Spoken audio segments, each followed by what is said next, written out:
Howdy, everybody. So I wanted to make a separate video of the new content just so that you didn't have to sit through the limiting reagent video to get to it. So what we're going to be talking about now is molarity. And molarity is something that's going to stick around with us until the end of the year.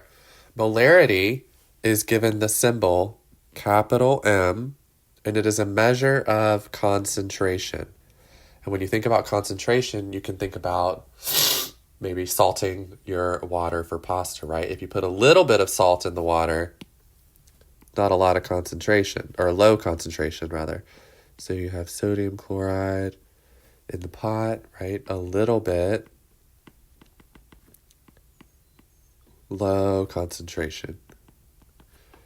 If you put a lot of salt in there though, or more salt, right? Lots of salt, because you know that it's really important to salt your noodles before they're done cooking. You'll have a higher molarity.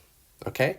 The units for molarity, and this is the most important part and probably where the most headache comes in, let's keep the colors consistent, are that it is moles of solute. Well, let's not do solute. Let's do moles of compound over total volume of solution in liters. So that's moles per liter, right? But it's the total volume of the solution in liters, and the numerator is moles. Okay? So let's do two examples.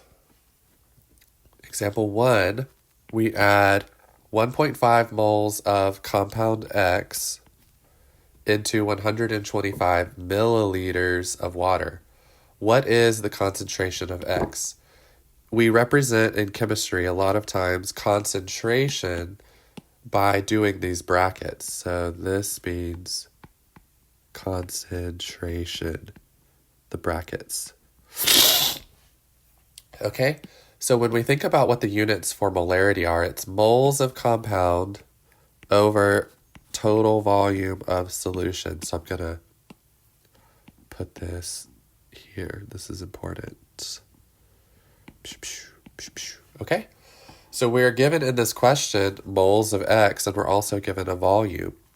So let's do concentration of X is equal to 1.5 moles of X over 125 milliliters. But what do you notice here? We're in milliliters, not liters. So we have to convert the milliliters to liters. So you can do that in one step. I'm going to write it out. So we have 1,000 milliliters for every 1 liter. So what this ends up being is 12 molar. Okay. You could have also just written 125 milliliters as 0.125 liters. That would have been the same thing. The next example, if we have a 0.25 molar solution of compound X and we take a 20 milliliter sample, how many moles of X are in the sample? So here is our sample.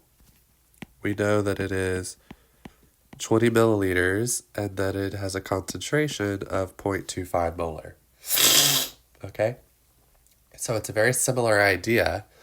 So we know that 0.25 molar, we can rewrite that as 0.25 moles per liter.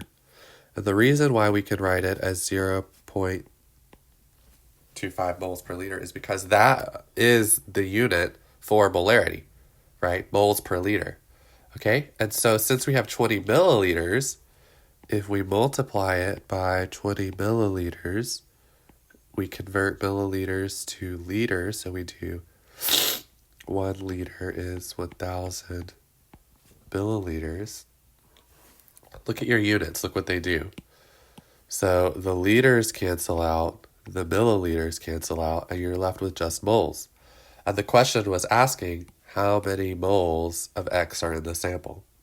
So 0.25 times 20 divided by 1,000 is going to give you an answer of 0.003 moles. So for molarity, you just want to look at your units.